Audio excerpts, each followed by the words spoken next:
Jadi soal konsep kekayaan, boleh kaya kira-kira? Boleh kaya? Boleh, ya. Tinggal ada syarat-syaratnya. Oke? Dan kalau kita lihat Nabi Muhammad profesinya apa? Kalau non muslim jelas mengakui beliau sebagai tokoh besar, ya, tokoh berpengaruh, ya. Kalau muslim jelas Nabi Muhammad adalah teladan, ya. Nah, siapapun Anda, sekarang kita lihat ya, sosok Nabi Muhammad pengalamannya seperti apa. Beliau itu jadi nabi hanya 23 tahun. Jadi pengusaha 25 tahun. Ya, lebih pengalaman jadi pengusaha ketimbang jadi nabi. Kalau kita ngomong angka, ya. Jadi nabi berapa tahun? 23. Jadi pengusaha berapa tahun? 25 tahun. Ya, lebih lama. Ya, jadi pengusaha dulu 25 tahun, kemudian baru jadi nabi. Jadi teman-teman di sini nanti kalau sudah 25 tahun jadi pengusaha bisa jadi bus, enak aja. Ya. Acara sesat itu. Nah, teladan kita ini yaitu menghabiskan seluruh waktunya, hampir seluruh waktunya jadi pengusaha, nggak main-main. Ya, nggak ada profesi beliau jadi petani, nelayan nggak ada. Oke, panglima militer ada, tapi sebentar. Pengusaha paling lama. Nah, saya berpikir keras, kenapa seperti itu? Tentu ini bukan sia-sia, bukan kebetulan gitu. Ya. Nah, jadi itu pesan buat kita yang sebenarnya. Teladan kita, dia mengabdikan dirinya sebagai pengusaha 25 tahun. Nah, kalau orang sudah kaya, sudah jadi pengusaha itu enak, mau ngapainnya gampang. Mau jadi pejabat, mau jadi khalifah itu gampang semuanya. Makanya Nabi coba ya, hanya kasih peran kekhalifahan pada orang yang kuat fisiknya, kuat finansialnya. Abu Zar nggak dikasih, walaupun dekat, walaupun baik. Ya, sempat ditanya sama Abu Zar, Nabi bilang, ya, kepemimpinan tidak pernah diberikan pada orang yang lemah. Kuat fisiknya, kuat finansialnya, baru jadi pemimpin. Ya, kita lihat tuh khalifah 1, 2, 3 seterusnya seperti apa. Ya. Nah, jadi teladan kita seperti itu. Dan memang ada amal-amal yang menuntut harta. Haji, umroh, akikah, kurban, zakat, sedekah, wakaf, itu pakai uang semuanya. Bangun gedung seperti ini, Menara 165 pakai uang semuanya. Nggak cukup nih 500 juta, nggak cukup ini. 2 miliar nggak cukup ini, 30 miliar nggak cukup ini bangun kayak gini. Perlu uang semuanya. Naruh tulisan Allah di atas itu nggak gampang itu. Ya. Nah, perlu uang semuanya. Makanya kalimatnya di Al-Quran mengatakan berjuanglah dengan harta dan jiwa. Harta diletakkan di depan. Al-Quran itu kalau ngomong sesuai urutan semuanya. Tidak mungkin bolak-balik. Contoh ya, pasti Al-Quran ngomong itu Allah dan Rasul. Tidak mungkin Rasul dan Allah, tidak mungkin. Ya, dirikan sholat dan bayar zakat, berarti sholat lebih utama. Tidak mungkin kalimatnya zakat dan sholat, tidak mungkin. Kalau kita ngomong bisa jadi tuh. Kalau kita bisa jadi. Ya. Dan menariknya adalah apa? Berjuanglah dengan harta dan jiwa. Harta kita lebih diharapkan. Karena kalau harta ini bisa banyak, satu jiwa bisa punya harta banyak. Itu bedanya. Ya. Jadi nggak masalah ya kalau kita punya harta. Ya. Inilah membedakan kita dengan misalnya ya, orang-orang semata-mata seperti ya mereka kaya-kaya semuanya ya, Richard Branson, Donald Trump gitu ya, kaya-kaya semuanya. Tapi makna ini nggak ada pada mereka. Ya. Nah kalau kita ada yang seperti ini. Belum lagi kalau kita ngomong manfaat. Buat siapa? Kalau Anda punya harta, nih ya, ada orang miskin soleh, ada orang kaya soleh. Kira-kira manfaat mana yang lebih luas? Kemungkinan besar seperti itu. Kemungkinan besar seperti itu. Siapa yang bangun rumah sakit? Bukan dokter, pengusaha, orang kaya. Siapa yang bangun pesantren? Rata-rata bukan kiai, pengusaha. Hasyim Asy'ari itu pengusaha. Ya. Beliau ngajar dakwah 5 hari, 2 hari dagang. Kalau nggak ngurus ternaknya, ngurus ikannya. Pendiri NU. Ya. Ahmad Dahlan juga sama. Punya usaha sekolah, punya usaha batik, macam-macam semuanya. Ya. Nah, jadi buat diri kita, buat keluarga kita, buat sesama, buat agama, bahkan kalau kita kaya raya bisa bantu negara. Ya, bisa bantu negara. Ini Malaysia sekarang lagi urunan ya untuk melunasi hutang negara. Ya, kalau hitungan saya nggak mungkin terlunasi itu. Ya, karena memang hutangnya banyak. Tapi dengan spirit itu kelihatan sungguh-sungguhnya. Ya, kelihatan sungguh-sungguhnya. Nah, bayangkan kalau ada orang yang sangat-sangat kaya, ya, multi triliuner, yang ngasih sekian triliun nggak masalah. Ya, tapi kalau masih mikirin pulsa kayak kita gini gitu ya masalah emang. Ya, masalah. Bagi orang Indonesia nomor 1 itu masalah adalah apa? Tagihan. Ya. Kita sama teror nggak takut, ya. Nah, sama tagihan baru takut, gitu ya. Teror nggak takut, badai nggak takut. Badai pasti berlalu, tagihan belum tentu, ya. 15 tahun ini, ya, nggak main-main ini, ya. Kita lanjutkan, ya. Boleh buka lagi? Ya. Serta menurut penelitian, menurut jurnal psikologi, penelitian terhadap 6.000 responden selama 14 tahun, orang-orang yang punya target yang besar itu memperkecil resiko meninggal dunia hingga 15%. Dengan kata lain, kalau Anda punya impian yang besar, target yang besar, itu mengurangi resiko meninggal dunia. Gitu. Ya. Jadi contoh ya, kita impian sederhana aja. Saya pengen misalnya, Bapak bilang gitu ya, saya pengen anak saya kuliah di Inggris gitu misalnya. Biar ketemu Salah misalnya, ya. Nah, itu kan impian yang besar. Ya. Nah, ketika sakit, ketika males, ketika capek, ini menjadi motivasi. Aku nggak boleh males, aku nggak boleh sakit. Aku pengen mengantarkan anakku sekolah kuliah di Inggris gitu. Nah, beda kalau orang nggak punya impian. Ya. Anak nggak sekolah ya nggak apa-apa, biarin aja, gitu kan. Nah, jadi impian yang besar itu menyehatkan dan bikin panjang umur. Saya dulu waktu sekolah ya, SD itu penyakitan, ya. Kenapa saya sebut penyakitan? Ya tiap bulan sakit terus, absen terus, sampai SMP seperti itu. Ya, SMA berkurang jauh, ya. Begitu kuliah hampir-hampir nggak ada. Pada waktu kuliah itu saya sendiri, tidak bersama keluarga. Nah, kenapa? Di situ udah mulai pasang impian, ya. Dan saya berpikir, kalau saya sakit, siapa yang mau ngurusin? Ya harus sehat. Miskin sendiri, sakit ya siapa yang ngurusin coba? Harus sehat. Ya, orang miskin tidak boleh sakit. Apalagi lagi sendiri, ya. Apalagi lagi sendiri. Sehat terus itu alhamdulillah. Ya, saya kuliah di Malaysia 4 tahun, jarang banget sakit. Di Indonesia tiap bulan sakit gitu. Nah, jadi impian yang besar itu dia membangkitkan potensi semuanya. Ya, tadi saya posting video tentang disiplin yang disampaikan oleh John Maxwell. Ya, John Maxwell ini seorang pendeta, tapi ilmunya tentang disiplin itu bagus. Jadi sebenarnya kalau Anda disiplin dan punya impian yang besar, insya Allah Anda mengurangi resiko sakit. Pegang omongan saya. Jadi hormon ini jadi alert dia semuanya, alert ya, waspada semuanya. Jadi optimal semuanya. Ya, mengurangi resiko Anda sakit, bahkan juga mengurangi resiko Anda meninggal dunia. Gitu. Ya. Nah, beda orang kalau malas-malasan itu pasti gampang sakit. Coba aja perhatikan. Yang nggak punya impian, nggak punya target, nggak disiplin, gampang sakit itu. Mungkin juga gampang mati juga itu. Ya. Tapi kalau sakit saya berani ngomong, karena kita udah ngalamin dulu. Ya. Nah, jadi mulai sekarang disiplin, miliki target. Nah, itu akan kondisi ya, membuat kondisi tubuh kita akan alert selalu. Ya. Kita lanjut lagi. Jadi ternyata target yang besar itu memompa potensi dan memberi motivasi. Ketimbang orang yang tidak punya target, tidak punya arah. Ya, kita lanjut lagi. Ya. Nah, miliki impian yang besar untuk umat, untuk bangsa, ya, untuk Indonesia. Nah, mudah-mudahan nanti akan dipertemukan. Sekali aja ya, pasang impian yang besar, sungguh-sungguh di sana, percaya ya, pegang omongan saya. Anda akan dipertemukan dengan orang-orang besar. Anda akan ketemu dengan kesempatan-kesempatan besar. Seperti ujuk-ujuk semuanya. Ya, padahal nggak ujuk-ujuk. Anda sudah mulai ngubah dari dalam. Ya, Allah menilai itu, Allah pertemukan. Tinggal bagaimana kita mengelola orang-orang ini, mengelola kesempatan-kesempatan ini. Ya, jadi mulai sekarang perbesar impiannya. Bukan sekedar perut kita saja, bukan sekedar dapur kita saja. Banyak hal nih yang pengen kita lakukan. Rumah tahfiz, pesantren, ya, banyak ini. Ada orang mengatakan, oh saya orangnya qanaah Pak, jadi merasa cukup Pak. Ya, jadi gaji 10 juta, ya udah cukup. Oke, nggak apa-apa, itu bagus. Qanaah itu bagus. Oke. Nah, cuma qanaah itu dia soal rasa, bukan soal jumlah harta. Harta 10.000 rupiah, qanaah. Harta 10 miliar, qanaah. Sederhana juga seperti itu. Harta 10 miliar tetap sederhana. Harta 10.000 tetap sederhana. Gitu. Tidak berubah. Jadi ini soal rasa kita, soal sikap kita. Ya, tidak ada kaitan dengan harta. Ya, apa Anda pikir orang miskin qanaah? Enggak. Ya, dia dipaksa untuk qanaah. No choice. Ya, dipaksa untuk sederhana, gitu. Ya. Nah, tapi pikirkan ya, orang lain sekolahnya gimana? Anaknya putus sekolah enggak? Ya, ponakan kita, keluarga besar kita, pikirkan seperti itu. Ya. Dan Indonesia ini PR-nya masih banyak banget.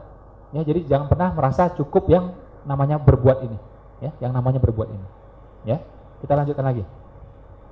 Nah, saya sampai tanya ya, personal ke sejumlah tokoh-tokoh gitu ya, tentang kekayaan ini, tentang harta ini, boleh nggak gitu? Karena ustadz-ustadz kita juga beda pendapat. Ada yang bilang nggak boleh, ya, banyak yang ngomong seperti itu. Makanya umatnya pada miskin, karena ustadznya bilang nggak boleh gitu. Ya, ustadz aja bilang nggak boleh, ngapain gua kaya coba? Nggak, miskinnya sudah gitu. Sekarang saya mau tanya, kalau Anda miskin, bagaimana mungkin perintah wakaf bisa terlaksana coba? Saya mau tanya. Wakaf itu kalau kita baca sejarahnya, yang diwakafkan itu properti. Karena orang kita miskin semua, akhirnya ulama kita mikir, keluarlah istihad, tidak harus properti, uang tunai pun 100.000 bisa, nanti dikumpulin beli sesuatu. Gitu. Tapi kalau asal usulnya pertama kali adalah properti, ya, dari Umar itu. Ya. Jadi sebenarnya perintah-perintah seperti itu. Haji contohnya, Haji sekarang berapa? 40 juta misalnya. Berangkatnya 12 tahun. Namanya perintah wajib, hendaknya bersegera, jangan ditunda.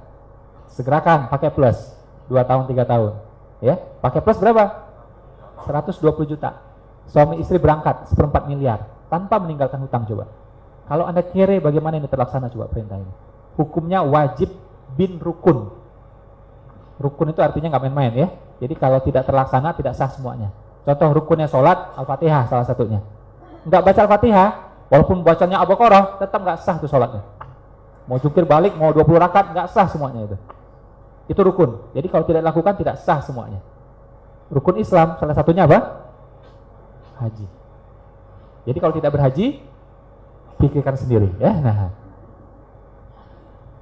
saya tanya sama Syekh Yusuf Qaradawi ya, yang sempat menjadi ketua ulama sedunia ya, ini di rumahnya beliau, tentang harta. Boleh nggak saya bilang gitu? Nah, beliau ingatkan tentang ya 2 peringatan ya, 2 peringatan pada setiap pendapatan. Jadi yang pertama tentang surah Al-Maun, yang kedua surah Al-Takasur. Al-Maun artinya apa? Bantu orang lain. Jangan sibuk sholat sendiri aja. Bantu orang lain. Ya, nggak bisa kita khusyuk sholat di sini kalau orang masih kelaparan di kompleks rumah kita. Ya, surah Al-Maun. Yang kedua surah Al-Takasur, jangan berlebih-lebihan, jangan bermegah-megahan. Kadang-kadang kita bantu orang, tapi kita berlebih-lebihan. Berlebih-lebihnya kita ini menyakiti hati orang. Benar nggak? Orang makan, ya, tapi kita pakai high division, boom, masuk komplek kayak gitu. Itu nyakiti hati orang gitu. Ya. Nah, jadi 2 peringatan ini yang disampaikan oleh Syekh Yusuf Qaradawi waktu itu. Ya. Kita lanjut lagi, kita tanya yang lain lagi. Ya. Saya tanya sama Dr. Zakir Naik. Ya. Boleh nggak kaya? Beliau bilang boleh, wong dia juga kaya. Sebelum hartanya diboikot itu ya, dibekukan, luar biasa kekayaannya itu. Dia waktu mau datang ke Indonesia itu ya, ngomong sama panitia, sama Pak Bukhari, tolong biayai ini semua acara, gitu kan, dia bilang. Itu nilainya miliaran, ya. If you cannot overcome the problem, the cost, I will overcome the problem, I will overcome the cost. Dia bilang. Ya, jadi kalau kamu tidak bisa mengatasi biayanya, saya akan atasi biayanya. Itu dia ngomong. Ya, karena Anda lihat aja YouTube-nya aja penontonnya jutaan. Itu bagi hasilnya dari YouTube udah berapa? Hitung aja itu. Ya. Nah, jadi cuma dia menyampaikan, hati-hati kalau Anda punya kekuasaan, kalau Anda punya kekayaan, hisabnya akan lebih berat. Jadi bukan larangan, jadi hati-hati. Ya, jadi bukan saya bilang jangan ke sana, bukan. Hati-hati, di sana jalannya berlubang. Di sana jalannya licin. Nah, gitu tuh. Bukan larangan. Karena kita sepakat bahwa harta dan anak adalah ujian, betul? Tidak ada larangan punya anak. Hanya ujian. Ya, ini sama nih, harta dan anak dan harta adalah ujian. Tidak ada larangan punya anak. Ya, cuma hati-hati. Ya, gara-gara anak akhirnya orang lalai. Banyak seperti itu. Ya. Kita lanjut lagi. Saya tanya sama Syekh Yusuf Estes ya. Saya 3 hari juga menemani beliau. Dr. Zakir Naik juga sama, berapa hari saya temani. Jadi beliau bilang nggak ada masalah miskin atau kaya, yang penting apa? Kita lulus menjalani tes tersebut, ujian tersebut. Itu aja. Ya. Nah, semakin clear ketika saya tanya kemarin sama buka lagi sama Ustadz Noman Alikan. Jadi kalau bagi beliau, ya, bagi beliau bukan masalah miskin atau kaya, tapi bagaimana ikhtiar Anda. Apakah Anda sudah menyempurnakan ikhtiar? Apakah Anda sudah memberikan the best effort? Ini kelemahan umat Islam zaman sekarang. Ya, kalau soal iman insya Allah ada, soal ikhlas mungkin masih ada lah menurut saya. Soal ihsan juga tahulah, ada malaikat yang mencatat, ada Allah di sana, ada hari pembalasan. Ihsan masih ada juga. Oke? Yang problemnya orang Indonesia dan orang Islam zaman sekarang adalah apa? Dia tidak punya itqon. Apa itu itqon? Kalau bikin sesuatu itu sungguh-sungguh, teliti, hati-hati, sepenuh hati, bermutu tinggi, sulit disaingi. Harusnya Islam seperti itu tuh. Ya. Allah itu maha besar, maha hebat, maha tinggi. Enggak ada Allah itu maha biasa-biasa saja, enggak ada. Maha lumayan, enggak ada. Maha tinggi, maha hebat, maha gagah, maha agung, semuanya itu. Demi menjadikan bumi ini aja, Allah perlu waktu 4 miliar tahun untuk bumi ini doang. Tahu enggak? Ya, bintang-bintang dipecahkan, jadi dulu nih bintang dari uap dulu, jadi ya, kemudian pecah sekian miliar tahun, ya, kemudian gabung sama yang lainnya sebagai jadi bumi seperti itu. Big Bang semuanya gitu ya. Nah, sampai seperti itu. Bumi saja 4 miliar tahun. Oke? Muncul hewan-hewannya yang besar dinosaurus itu, kemudian mereka punah, ya, kemudian mereka jadi fosil, fosilnya jadi minyak kita sekarang. Proses berapa tahun coba itu? Ya, enggak main-main itu. Padahal kalau Allah mau langsung jadi bisa enggak? Ya bisa lah. Ya, sebelum kita selesai ngomong kun udah jadi bisa itu. Tapi Allah pengen ngajarin ke kita hukum proses itu, dan mesti sungguh-sungguh semuanya. Ya, dicari yang terbaik semuanya, oksigen yang terbaik agar kita hidup beneran. Ya, minyak yang terbaik agar kita bisa survive semuanya. Ya, itu pelajaran buat kitanya, bagi orang yang berpikir, gitu. Ya, walaupun kalau Allah mau lebih cepat daripada itu pun bisa. Sebelum selesai udah bisa jadi langsung semuanya. Ya. Nah, ini kelemahan orang Islam. Bikin acara tuh ya, kalau atas nama Islam udahlah, itu pasti seadanya, ala kadarnya gitu ya, dan kayak mohon maaf, kucel gitu. Orang Islam kita tuh. Ya, dan selalu ada yang nggak beres. Sementara orang bikin konser Lady Gaga bisa keren. Ya, bisa keren. Itu Celine Dion mau bikin konser, ya, itu tiket 2 juta udah habis. Oke? 4 juta hampir habis tahu saya. Ya. Bisa bikin seperti itu coba. Ya. Nah, kenapa orang Islam kita kalau bikin apa-apa itu kayaknya seadanya, ala kadarnya, modal cuma bismillah aja. Bismillah harus, tapi tidak cukup. Jangan Anda nggak ngerti apa-apa ngomong bismillah. Oh, yang penting bismillah aja, Pak. Gundulmu. Coba gitu sama saya itu. Ya. Nanti tengah jalan afwan. Saya bilang I don't need your afwan. Just do it properly, ya. Jadi Anda tidak perlu lagi ngomong maaf karena udah bagus semuanya, sudah lancar semuanya. Nah, ini yang namanya itu best effort, ya, menyempurnakan ikhtiar. Nah, pas kita ikhtiar udah sempurna gini, tahu-tahu terjadi hal yang sifatnya beyond control. Contoh mati lampu. Nah, itu baru namanya, ya sudah, itu kita ngomong afwan. Tapi itu beyond our control. Tapi kalau Anda sebelumnya tidak ngecek lampu, nggak bisa Anda ngomong afwan. Anda tidak sempurna ikhtiarnya. Gitu. Ini kelemahan kita, makanya bikin produk apapun juga cenderung kayak gitu.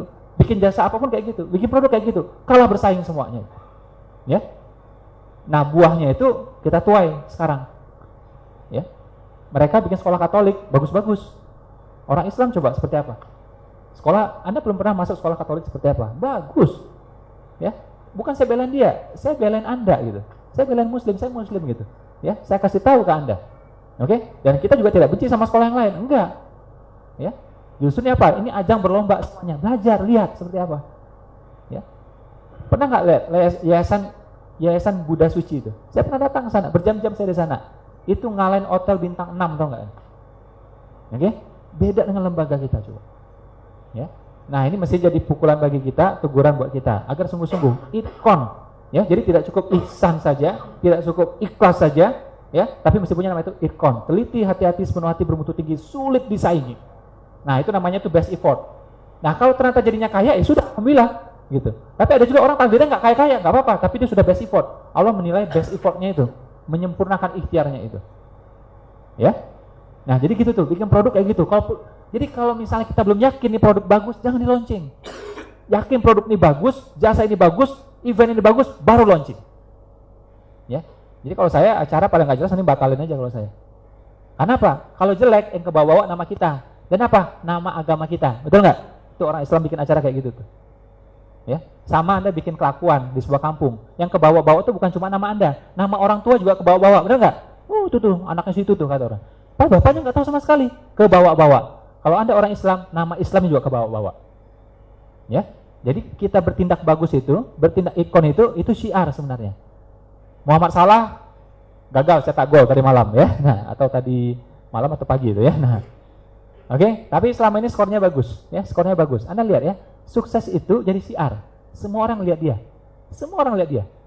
Bahkan muncul lagu-lagu macam-macam semuanya. Orang bilang apa? Sampai di lagunya itu bilang, kalau Salah pergi ke masjid pun kami akan ikut ke masjid. Dia bilang seperti itu. Ya. Jadi sukses Anda itu syiar. Ikon Anda itu syiar. Persis seperti sekarang Anda lihat orang Jepang. Keren kan? Jadi syiar bagi mereka sebenarnya. Anda lihat orang, misalnya orang Inggris, keren juga, bikin sesuatu keren. Jadi syiar bagi mereka. Nah, kalau Anda juga bikin sesuatu keren, ikon, itu menjadi syiar bagi Islam.